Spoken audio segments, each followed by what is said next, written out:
삼면이 바다로 둘러싸인 우리나라는 일찍부터 배를 만들어 여러 방면으로 이용해 왔습니다. 1960년대 후반부터 우리나라의 조선공업은 비약적으로 발전하여 세계 굴지의 조선 강국이 되었습니다. 이번 영상의 주제는 FRP 선박의 제조 과정입니다. 대략 100일 정도 촬영을 진행했으며 자세한 제작 과정을 담기 위해 노력했습니다. 각 분야의 장인들이 모여 만든 이 선박이 바다를 향해 나아갈 때 그 경이로운 감정은 잊을 수 없습니다.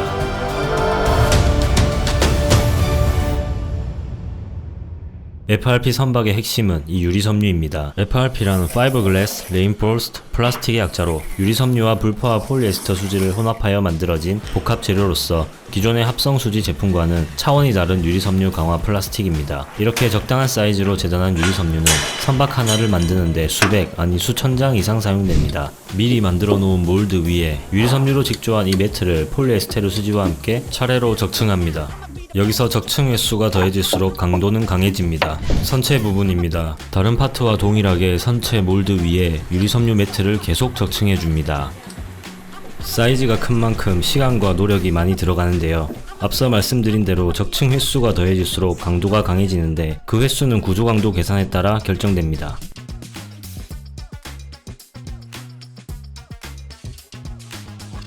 인내와 고난의 시간이 지나고 적층이 완료되면 이렇게 격벽을 설치하고 다시 유리섬유로 공백을 메꿔줍니다. 이 부분은 벌브입니다. 선박의 함수 아래쪽에 튀어나온 부분인데요. 물의 저항을 줄여서 선박이 앞으로 잘 나갈 수 있도록 도와줍니다.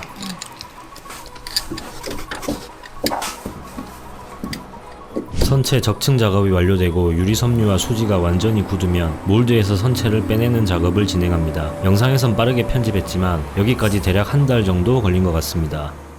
몰드에서 빼낸 선체는 이후 작업이 용이한 곳으로 이동됩니다. FRP 선박은 1978년 정부가 선질 개량 사업을 추진하며 기존의 목선 대신 장려해왔던 소재의 선박입니다. 건조 및 수리가 용이하고 단가가 낮으며 부식에 강해 관리가 쉽다는 장점이 있습니다. 특히 산, 알칼리, 염 등에 강해 선박을 만드는 재료로서 탁월합니다. 몰드 제작으로 초기 투자비가 발생하지만 여러 척을 제작할 시 금액은 하락합니다. 초기 구매 비용이 다른 배들보다 15% 정도 비싸지만 유지 보수가 강선보다 15%, 목선보다 25에서 30% 정도 적게 든다는 장점이 있습니다. 그래서 FRP 선박은 요트나 보트, 소형 선박이 많습니다. 이제 이 장소에서 선박은 완성될 때까지 움직이지 않습니다. 선체 표면의 불순물을 제거하고 연마합니다. 유리섬유를 적층하여 만들었기 때문에 그라인더로 갈아낼 때 하얀 가루가 날리는데요. 이게 다 유리섬유입니다. 당연히 몸에 이롭지 않겠죠? 그래서 작업자분들은 방직 마스크를 착용할 수밖에 없는데 무더운 날씨에 마스크를 쓰고 작업하는 게 쉽지가 않습니다. 저기 보이는 회색 호스는 집진기입니다. 가루가 날리면서 주변 환경에 피해를 줄 수 있기 때문에 집진기는 계속 돌아갑니다. 하지만 이 수많은 가루를 다 흡수하는 데는 한계가 있기 때문에 애초에 FRP 선박을 만드는 조선소는 아주 외진 곳에 지어집니다. 이제 선체와 갑판을 결합합니다. 이 갑판 역시 적층 작업을 통해 제작되었기 때문에 몰드에서 뜯어내고 설치가 진행됩니다. 이 갑판은 배 위에서 선원들이 걸어다닐 수 있도록 발판이 되어줄 것입니다. 아주 단단하게 굳어있기 때문에 망치로 때려가며 몰드에서 떼어냅니다.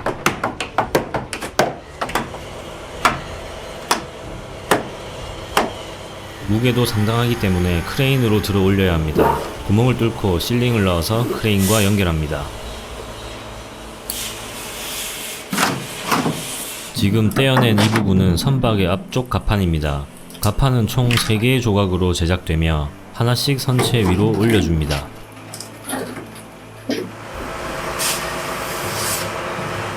주변에 전봇대와 전기선이 많이 있어서 크레인 기사님의 기술이 아주 중요합니다.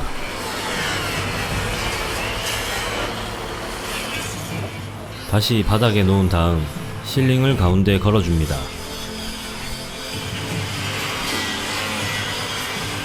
수평으로 들어 올려서 이대로 배 앞부분에 올려줍니다. 촬영하면서도 전기선에 크레인이 닿을까봐 조마조마했는데 단 한 번도 닿지 않았습니다.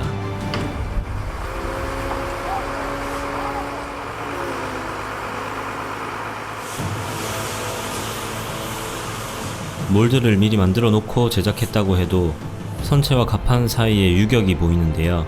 이 부분은 다시 유리섬유를 발라서 붙여줍니다. 선박의 뒤쪽에 깔아줄 갑판입니다.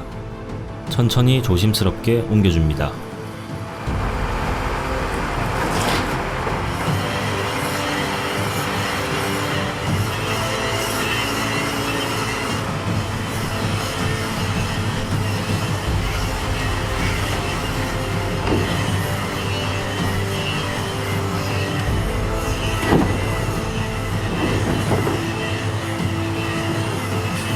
선박의 가운데 부분입니다.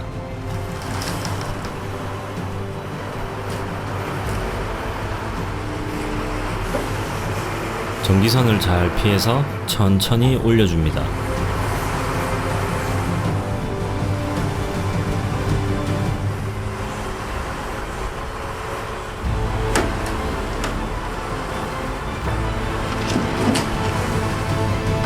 갑판을 선체 위에 올리는 작업은 완료되었습니다.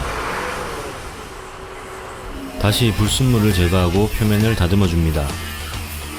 이 작업을 진행하던 시기에는 촬영이 끝나면 카메라와 제 머리카락 사이까지 하얀 가루들이 끼어 있어서 고생 좀 했던 기억이 납니다. 그라인더 작업이 완료되었습니다. 조타실에 들어갈 함교 부분입니다. 이번에 제작할 선박의 디자인은 흰색이기 때문에 하얗게 칠해서 설치해줍니다. 지금까지 제작된 모습을 확인하기 위해 선박 위로 올라가 봤습니다. 이 선박의 용도는 낚싯배입니다. 선상 낚시를 위한 9.77톤의 선박이죠. 저 아래 구멍이 엔진룸입니다. 이제 그라인더 소리가 익숙해졌습니다. 이 부분은 구상선수입니다. 배가 만드는 파도의 크기를 줄여줌으로써 저항을 줄여 속도와 연비에 좋은 효과를 줍니다. 역시 유리섬유로 선체와 단단히 붙여줍니다. 작업하시는 분들의 꼼꼼함이 중요합니다.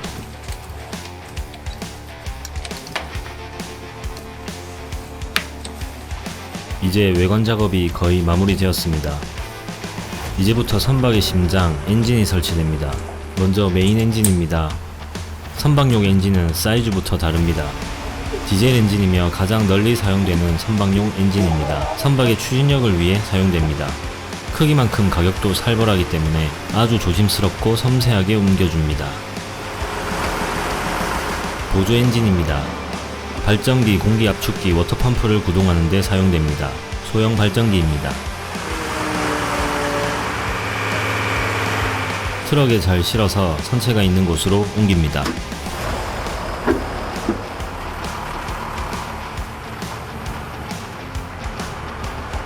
함교 위에 구멍을 통해 엔진을 넣어줄 겁니다.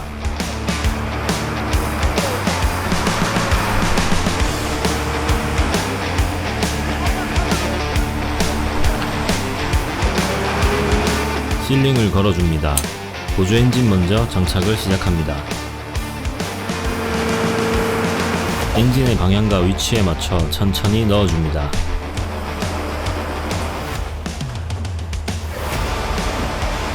조금 더 뒤로 빼줘야 합니다.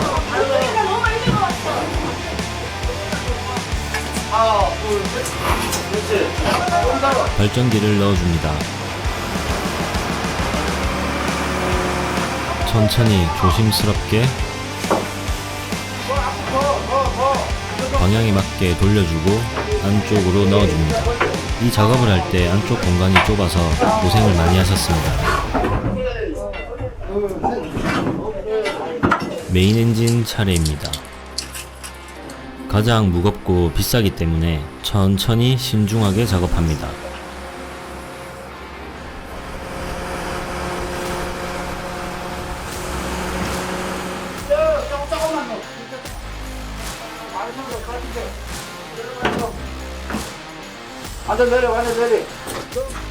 메인 엔진까지 위치를 잡고 나면 샤프트를 설치합니다. 이 샤프트로 동력을 전달해 프로펠러를 회전시킵니다.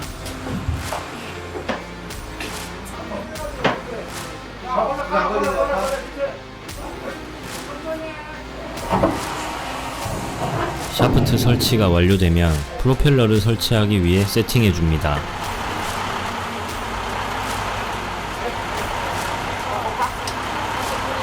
프로펠러를 설치합니다. 무게가 엄청나기 때문에 소형 체인 호이스트를 사용합니다.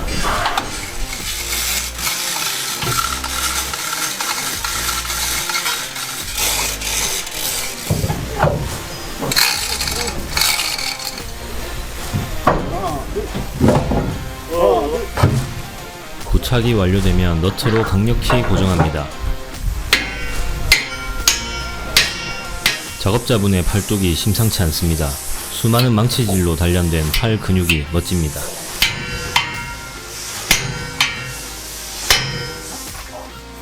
프로펠러 설치가 완료되면 엔진실의 뚜껑을 덮어줍니다. 이제 선박의 외형이 거의 갖춰졌습니다. 각 파츠들을 하나씩 설치해줍니다.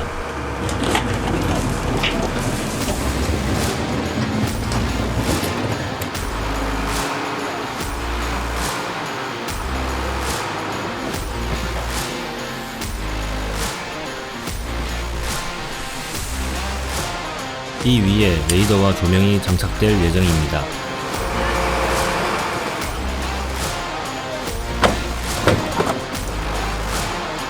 이제부터 내부 인테리어가 진행됩니다. 여기서부터 본격적으로 다양한 분야의 장인분들이 총 집합을 하시는데요. 선박은 생활이 가능한 공간이 되어야 하기 때문에 화장실부터 전기, 수도, 목공, 샤시 등 집을 만드는 것처럼 내부 인테리어 공사가 필요합니다.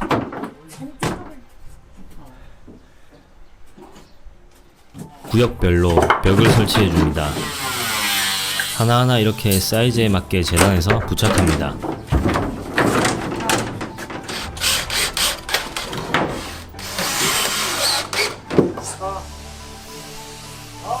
선박에서 가장 중요한 것이 목재입니다. 선박의 재료 중 역사가 가장 오래되었으며 가장 다루기 편한 것이 목재입니다. 선박에 쓰이는 목재의 특징은 함침률, 즉 물을 빨아들이는 정도가 낮아야 하며 강도가 좋아야 합니다. 그래서 주로 편백나무를 많이 사용합니다. 함수에 갑판을 설치해줍니다. 다시 크레인 기사님이 수고해주십니다.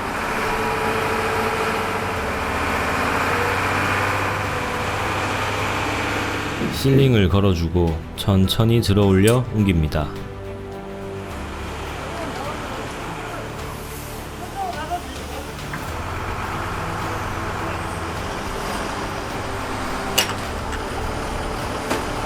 함수 갑판이 설치되면 다시 유리섬유 작업이 시작됩니다.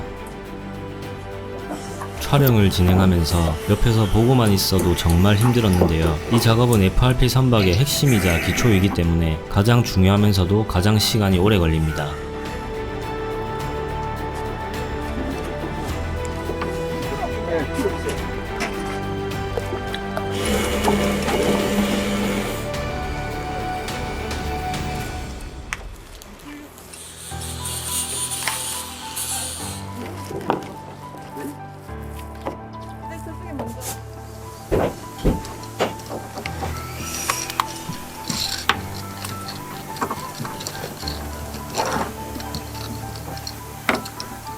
수지가 완전히 굳을 때까지 기다려줍니다.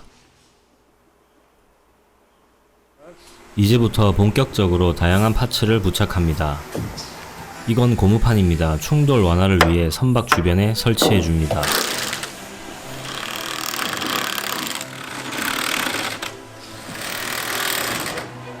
엔진실과 연결된 굴뚝의 커버입니다.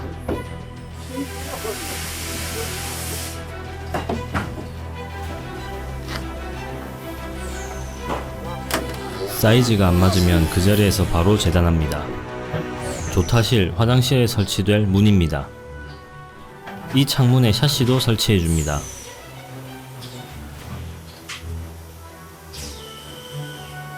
두 명이 한 팀이 되어 선박의 모든 창문을 설치합니다.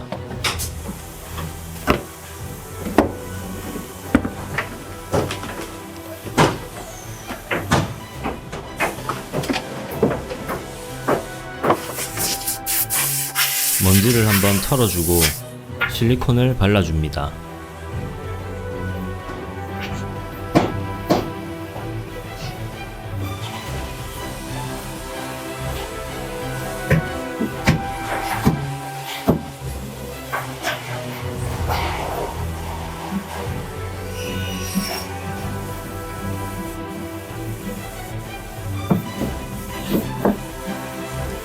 사이즈가 딱 맞다면 구멍을 뚫어줍니다.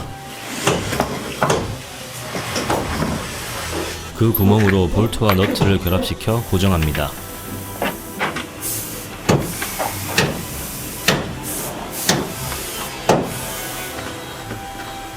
반대쪽에서 드라이버로 볼트를 고정시켜주면 너트를 조여줍니다. 2인 1조가 필요한 이유입니다. 문 역시 이와 유사하게 설치됩니다.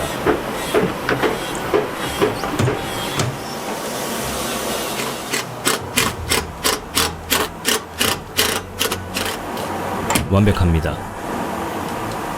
이제 실내 공사를 시작합니다. 목재를 사이즈에 맞게 절단합니다.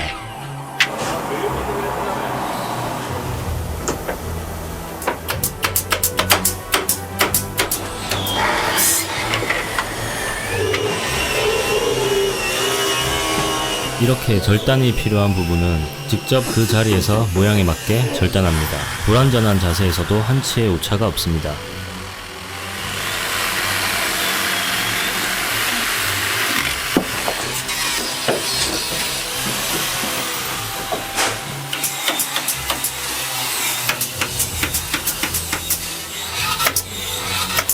조타실 내부 벽면 인테리어가 완료되었습니다. 이제 선박 운전에 필요한 장비가 설치됩니다. 델타5 무선망부터 AIS, 레이더 모니터 등 종류가 다양합니다.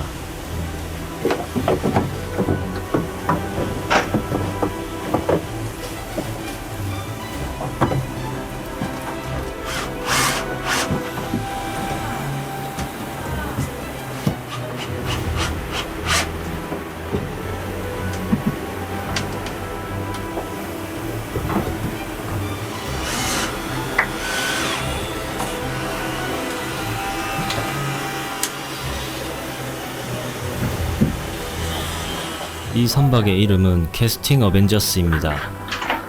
이제 갑판 바닥 전체에 편백나무를 깔아줍니다. 사이즈에 맞게 하나하나 절단해줍니다. 배의 크기가 큰 만큼 시간과 노력이 많이 필요합니다.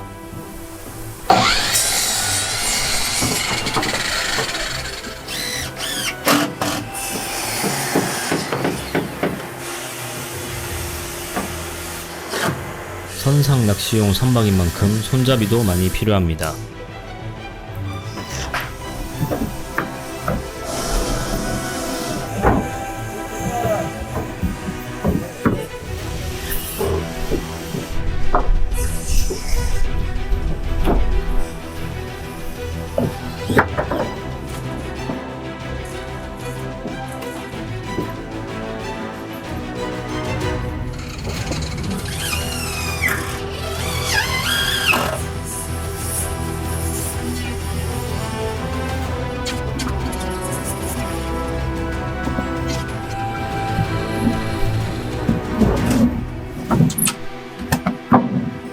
함수 부분에 타이어를 달아줍니다. 이는 선박과 선박이 서로 붙거나 부두나 항만에 접안 시 선박 외판의 파손을 방지하는 역할을 합니다.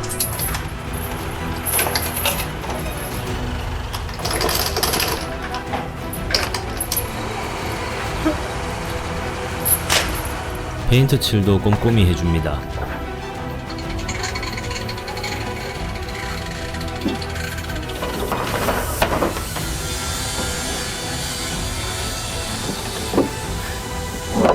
바닥 작업이 거의 마무리되었습니다. 화장실에 변기도 설치해줍니다.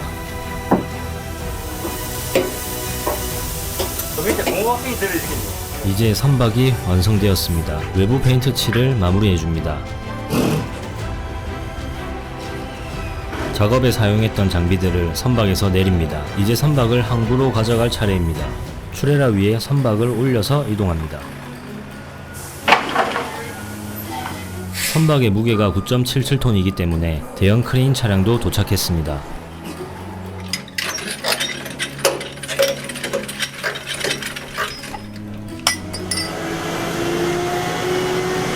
높이가 상당합니다. 콘크리트 바닥이 깨질 수도 있기 때문에 나무를 깔아줍니다.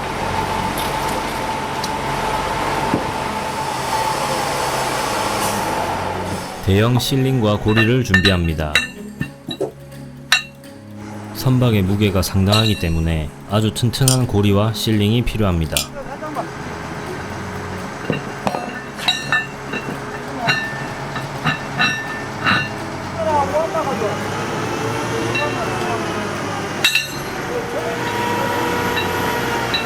선박 아래에 실링을 감싸서 크레인과 연결된 고리에 걸어줍니다. 배가 조금씩 들리기 시작합니다.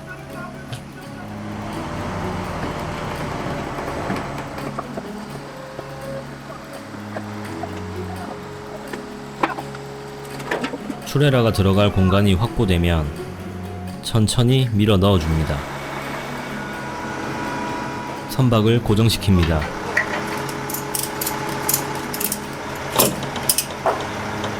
여기서 항구까지 대략 6km 정도 됩니다. 일부러 차량이 없는 한적한 시간대에 이동합니다. 속도를 낼 수 없기 때문에 지금 출발하면 오늘 저녁 늦게나 내일 새벽에 도착할 예정입니다. 진수식은 내일 오전으로 계획되었습니다. 다음날 아침입니다. 하필 오늘 날씨가 심상치 않습니다. 비가 예정되어 있기 때문에 빠르게 작업합니다. 갑자기 비가 쏟아지기 시작했습니다.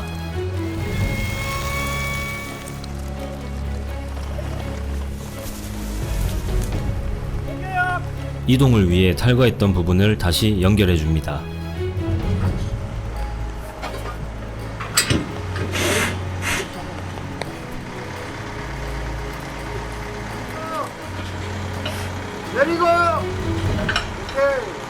비가 너무 많이 내려 촬영도 작업도 힘든 시간이었습니다.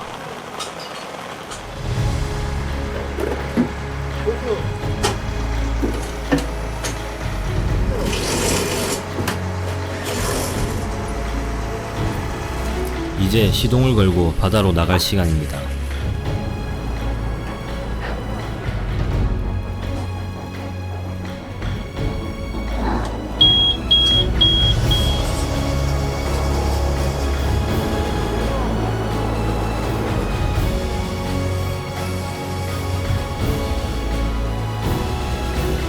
다행히 문제없이 순항 중입니다. 이렇게 9.77톤의 FRP 선박이 완성되었습니다. 시청해주셔서 감사합니다.